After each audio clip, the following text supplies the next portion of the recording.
everybody, welcome back to Focus on Photos. I am Hannah, one of the library assistants here at the Scott County Public Library in Georgetown, Kentucky. And this month I want to talk to you guys about photographing fireworks and creating light paintings. So both of which are going to be really great summer activities. So I'm going to give you a few tips first on fireworks. So first of all, you want your camera to be as still as possible. So you want to try to use a tripod if possible. And you might even want to consider using a cable release. Not necessary, but it will eliminate more shake on your camera using that. The next thing I'm going to tell you guys is do not use your flash. Just leave it off. And you know, when we do manual settings, that's pretty easy to do. If you have it on auto, which I always push you guys away from doing, you may have to actually tell your camera you don't want the flash on. So the other thing I want you guys to do is to keep your ISO low. So right around 200 is a good starting point, and that's going to eliminate noise and grain in your photos. You are going to have to decide ahead of time if you want your fireworks photos to be sharper or if you want like the light trails through your photos. And that's going to have an effect on how you do your camera settings. So if you do the sharper images, you want a shallower depth of field. So you want to start around f6 or f8 and then work from there. And as far as wanting light trails, you can do that as well and they can look really neat. And I would tell you to use a slower shutter speed to achieve that look. And that's also sort of its own light painting, but we're going to get into that in just a minute. You're going to want to be careful about your location. You don't want anything that's going to block your view of the fireworks. A lot of times we have fireworks shows around Independence Day that are pretty much over a park or a field so that you can see them pretty clearly. And in that case, you're going to have just the black sky as your backdrop, which works really well so you can see the colors. You might be in a situation where you're going to have sort of a skyline or something else that you're going to want to expose for as well. So, you know, you might be at a ballpark or you might have just a cityscape there that you want. Another really popular one is the castle at Disney. I know does fireworks around it. So you're going to want to keep all of that in mind when you're doing these photos.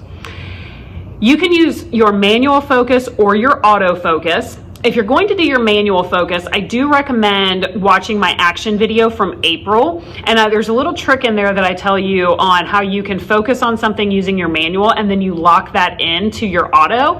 And then that way when the fireworks come up, you're already focused on where those are going to be. That's another thing is usually at the beginning of a fireworks show, they set off a couple of test shots. That is a really great time for you to figure out where they're going to be in the sky and start getting your settings set on your camera so that you're prepared when the actual show starts. The last thing on fireworks that I want to mention is they do tend to create smoke. So try to get your best shots early in the show so that you don't get that hazy smoke look towards the end of it. And fireworks can be challenging, so don't get discouraged. The nice thing is that we live in a digital age, so it's very easy to just readjust and keep shooting. So I'm excited to see your guys' fireworks pictures. So if you want to share those in the comments here, I would love to see them. All right, guys, the next thing that I want to talk to you about is light paintings, and it is exactly what it sounds like. You are painting with light. So the main rules of light painting is one, it needs to be dark. So whether you're inside or outside, it either has to be nighttime or you need to be in a darkened room, and you want to eliminate as much external light sources as possible. You're going to want, again, to have your camera on a pretty solid surface. So either do it on a, have it sitting on a tripod or a table of some kind, or, even you can kind of brace your own body and keep yourself pretty steady. You're going to want to use a long shutter speed or your bulb setting, B-U-L-B. And you may want to look that up to make sure that you know how to use your bulb setting. And to create these images, what you're going to do is you're going to be either creating a fun image where you are essentially drawing a picture with a light source, a flashlight, a sparkler, anything like that, or you are going to be creating a truly neat and interesting work of art with it. So what you're going to see in this video is some cute, funny ones that Stephanie and I did here at the library. And basically we went into a room here and we were not able to eliminate all of the light coming in around the door, but we did just some fun ones to show what you can kind of do with the kids. And Stephanie drew some smiley faces and flowers and hearts and stuff like that. All pretty simple things, and you do have to do them fairly quickly. And basically what you do is you get set up and you're going to put your camera on a either a longer shutter speed or on the bulb setting, and that person is going to, what I usually like to do is have them turn on the flashlight, or like I said, whatever the light source is, focus on that, have them turn it off, go ahead and already have opened your shutter, and then they click that flashlight on and they draw whatever the thing is that they're wanting to draw, and then they shut that flashlight off and you take your finger off the button and you have created a light painting. Now you can also do some pretty neat artistic things with this, and one of the images I'm going to put in here is one by a marine photographer by the name of Darren Jew, and he went to the crash site of a plane and he put his underwater camera on a tripod and stabilized it, and then he swam around the plane and painted it with light and created this image.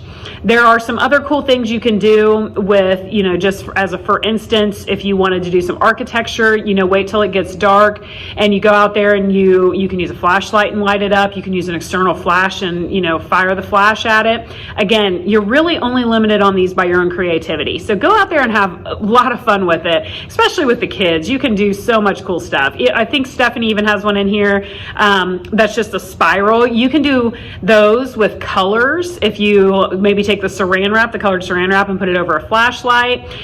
Even with the fireworks that I mentioned earlier, just keep your shutter open a little longer and move your camera around and you're going to get some really neat stuff. So again, if you'd like to comment with your photos, I would love to see them, and I appreciate you coming back and watching today with me. Next month, I'm going to be talking about underwater photography. So I appreciate you watching with me today. And if you want to see any of the other videos, they are archived on our Facebook page as well as our YouTube page.